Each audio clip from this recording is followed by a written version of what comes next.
Hello friends, आज मैं आपको बताऊंगी सिविल प्रोसीजर कोड ऑर्डर 20 जो कि रिलेटेड है जजमेंट एंड डिक्री से।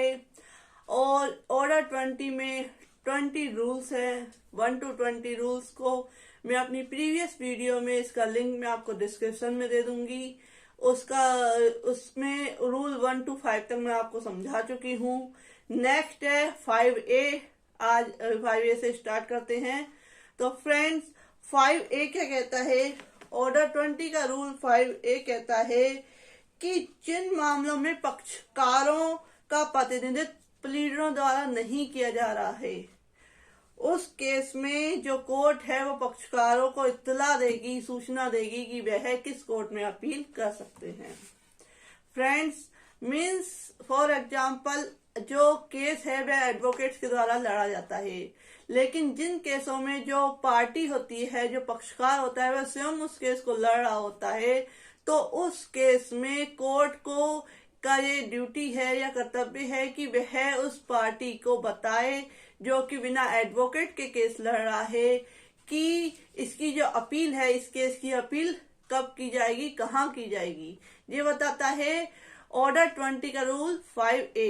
ये बहुत नॉलेजेबल टॉपिक है कि रूल 5A में बताया गया है कि कोर्ट इत्तला देगा कि जो केस चल रहा है, जो किसी प्लीडर या एडवोकेट के बिना केस को कोई पार्टी लड़ रही है, तो उस केस में कोर्ट, जो न्यायालय है, वह स्वयं उस केस में इत्तला देगा कि इस केस की अपील कहाँ की जा सकती है पक्षकार को और कब की जा सकती है। तो फ्रेंड, इसमें बताया गया है कि उन दशाओं के सिवाय, यानी कि उन चीजों को छोड़ के जहाँ कोई जो एडवोकेट है या उसका प्लीडर है वह केस लड़ रहा है, उसको छोड़ के अगर कोई पार्टी केस लड़ रही है, अपनी स्वयं पे केस लड़ रही है, तो उस केस में जो कोर्ट है वह उस मामले में अपील यहाँ की जा सकती है और अपना निर्णय सुनाते हुए न्यायालय में उपस्थित पक्षकारों को यह इत्तला देगा कि किस न्यायालय में अपील की जा सकती है, यानी किस कोर्ट में अपील की जा सकती है और ऐसी अपील फाइल करने का लिमिटेशन क्या है, परिसीमा काल क्या है, ये भी बताएगा। और पक्षकारों को इस प्रकार दी गई जो सूचना है उसके बारे में उसको एक रिकॉर्ड में रखेगा कि मैंने ऐसी इंफॉर्मेशन उन पार्टीज को दे चुका है। तो फ्रेंड्स, ये कहता है ऑर्डर 20 का रूल 5A। अब आते हैं जो रूल 1 to 5A तक था वो जजमेंट से रिलेटेड था। अब आते हैं हम डिक्री के बारे में बताएंगे, जो कि है रूल 6। रूल 6 कहता है डिक्री की कंटेंट क्या होगा, डिक्री की अंतर्वस्तु क्या होगी, डिक्री के अंदर क्या क्या रखा जाएगा। तो सबसे पहले है सब सेक्शन 1 कहता है कि डिक्री निर्णय के अनुरूप होगी। जो डिक्री है shall be agreed with the judgment, यानी कि जो जजमेंट होगा उसके अनुरूप ही डिक्री तैयार की जाएगी। उसमें बाद का संख्यांक, यानी कि बाद का जो नंबर है केस का, वो लिखा जाएगा। जो पार्टी है, पक्षकार है, उनके नाम, उनका एड्रेस और उनका डिस्क्रिप्शन लिखा जाएगा, वर्णन लिखा जाएगा कि वो कहाँ क्या करते हैं, ये बताया जाएगा डिक्री के अंदर। और कुछ जो क्लेम किया गया है उसके पर्टिकुलर्स लिखे जाएंगे कि दावे की विशिष्टियां लिखी जाएंगी। और अनुतोष, यानी कि क्या क्लेम चाहा गया है उसमें, वो उसको लिखा जाएगा। और बात का कोई अन्य डिटर्मिनेशन जो भी होगा, अवधारणा जो होगा, वो भी उस डिक्री के अंदर लिखा जाएगा। सब रूल 2 क्या कहता है? सब रूल 2 कहता है बाद में जो खर्चे किए गए हैं उसकी रकम भी, और यह बात बताते हुए कि खर्चे किसके द्वारा और किस संपत्ति में से और किस अनुपात में दिए जाने हैं, और किस अनुपात में संदत किए जाने हैं, यानी कि दिए जाने हैं। ये सारी डिटेल भी उस डिक्री में बताई जाएगी कि जो कॉस्ट आई है केस में वह किसके द्वारा, किस संपत्ति से, किस प्रॉपर्टी से और किस अनुपात में, यानी किस लिमिट से दी जाएगी। ये जो बताया गया है ये है सब रूल 2 में। अब आते हैं सब रूल 3। सब रूल 3 कहता है न्यायालय निर्देश दे सकेगा, ऑर्डर दे सकेगा कि जो सेट ऑफ का केस है, सेट ऑफ की जो कॉस्ट है उसमें से उस राशि को घटा दिया जाए या उसको एडजस्ट कर दिया जाए, तो उसका निर्देश भी कोर्ट दे सकता है। अगर जो पार्टी है उनके बीच में ड्यू है, अगर ये ड्यू है तो वह ऐसा भी ऑर्डर कर सकता है कि ये सेट ऑफ की रकम है उससे एडजस्टमेंट करा सकता है। ये कहता है सब रूल 3। रूल 6 ये क्लियर है। रूल 6A क्या कहता है? रूल 6A कहता है कि डिक्री तैयार करना, डिक्री को प्रिपेयर कैसे किया जाएगा, प्रिपरेशन कैसे की जाएगी। यह सुनिश्चित करने का हर प्रयास किया जाएगा कि डिक्री जहां तक संभव हो सके वह जल्द से जल्द डिक्री तैयार की जाए।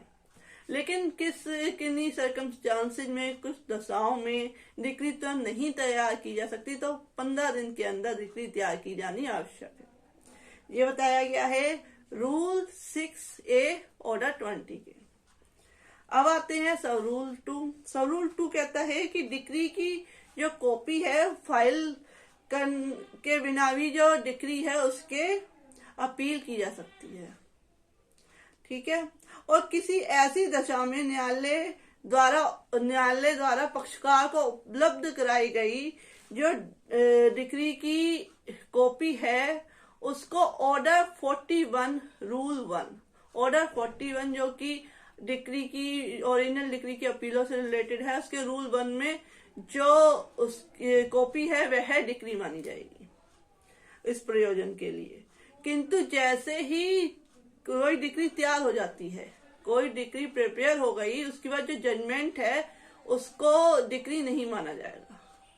वो जजमेंट डिक्री के प्रयोजन से यूज नहीं किया जाएगा, डिक्री को ही डिक्री माना जाएगा। ये कहता है सब रूल 2। फ्रेंड्स क्लियर है? Rule 5A, rule 6 and rule 6A ये तीनों फाइनल है। अब आते हैं रूल 6B। 6B कहता है निर्णय की प्रतियां कब उपलब्ध कराई जाएंगी। जहां निर्णय सुना दिया गया है, जहां निर्णय की प्रतियां पक्षकारों को निर्णय के सुनाए जाने के ठीक पश्चात अपील करने के लिए ऐसे प्रभारों के संदाय पर उपलब्ध कराई जाएंगी जो उच्च न्यायालय द्वारा निर्देशित किए जाएंगे, कि जो कॉपी है जजमेंट को सुना लेने के बाद तुरंत ही उसकी कॉपी जो पक्षकार है, पार्टी है, उनको उपलब्ध करा दी जाएगी। तो क्लियर है फ्रेंड्स? कोई भी अगर डाउट है या कोई भी क्वेश्चन है, कोई भी क्वेरी है तो आप कमेंट बॉक्स में लिख सकते हैं, मैं आपको क्लियर करूंगी। अब आते हैं डिक्री की तारीख। रूल 7। रूल 7 कहता है डेट ऑफ डिक्री क्या होगा, यानी कि जो डिक्री जिस दिन तैयार की गई है उस दिन की डेट डाली जाएगी या जजमेंट किया गया है उसकी डेट डाली जाएगी। तो इसमें लिखा है कि जिस दिन जजमेंट हुआ है, तो जिस दिन जजमेंट हुआ है उसी डेट को डिक्री की डेट माना जाएगा। ये नहीं कि जिस दिन डिक्री तैयार हुई है उसकी डेट को डिक्री की डेट माना जाएगा। जिस दिन जजमेंट किया गया है उस जजमेंट की डेट को ही डिक्री में लिखा जाएगा। ये कहता है रूल 7। रूल 8 क्या कहता है? रूल 8 कहता है जहां न्यायाधीश ने डिक्री पर हस्ताक्षर करने से पूर्व ही अपना पद त्याग दिया है या वहां क्या प्रोसीजर होगा।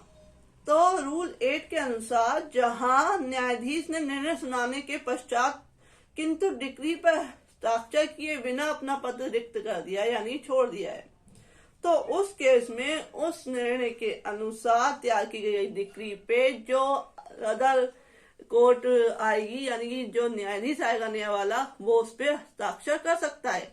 लेकिन इसमें एक और डाउट है कि अगर जो कोर्ट है वो ही यानी कि खत्म हो गई है, वो ही समाप्त हो गई है, कोर्ट ही हट गई है, तो उस केस में जो उसका सबऑर्डिनेट केस है जो उस कोर्ट के अधीन थी, उस कोर्ट का न्यायाधीश उस डिक्री पर सिग्नेचर कर सकता है। ये कहता है रूल 8 ऑर्डर 20 का। फ्रेंड्स क्लियर है? कोई भी डाउट हो तो आप पूछ सकते हैं।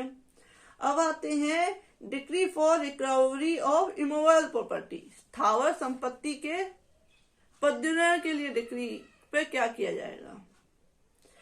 जहां बात की विषय वस्तु स्थावर संपत्ति है यानी कि इमूवेबल प्रॉपर्टी है, जिस केस में वहां डिक्री में ऐसी संपत्ति का ऐसा वर्णन अंतर्विष्ट होगा, यानी कि कोई डिक्री तैयार की गई है, उसकी जो प्रॉपर्टी है वो इमूवेबल प्रॉपर्टी है, तो उसको पहचान कराने के लिए उसमें जो प्रॉपर्टी है, इमूवेबल प्रॉपर्टी है, उसके पहचान कराने के लिए उसको इतना वर्णन किया जाएगा कि डिक्री में वो अंतर्विष्ट होगी उसकी पहचान कराने के लिए। और ऐसी संपत्ति सीमाओं द्वारा या भू व्यवस्थापन या सर्वेक्षण के अभिलेख के संख्यांकों द्वारा पहचानी जा सके। वहां डिक्री में ऐसी सीमाएं और संख्यांक निर्दिष्ट किए जाएंगे, यानी कि क्या सीमाएं हैं उस प्रॉपर्टी के और क्या संख्यांक है, उससे अकॉर्डिंग वो डिक्री तैयार की जाएगी कि समझाया जाएगा डिक्री में कि प्रॉपर्टी कहाँ से लेके कहाँ तक है और किस प्रॉपर्टी पे इश्यू चल रहे हैं, विवाद चल रहे हैं। तो फ्रेंड्स क्लियर है आपको। अब हम आपको नेक्स्ट वीडियो में इसके अदर रूल बताएंगे, ऑर्डर 20 के नेक्स्ट वीडियो में अदर रूल। थैंक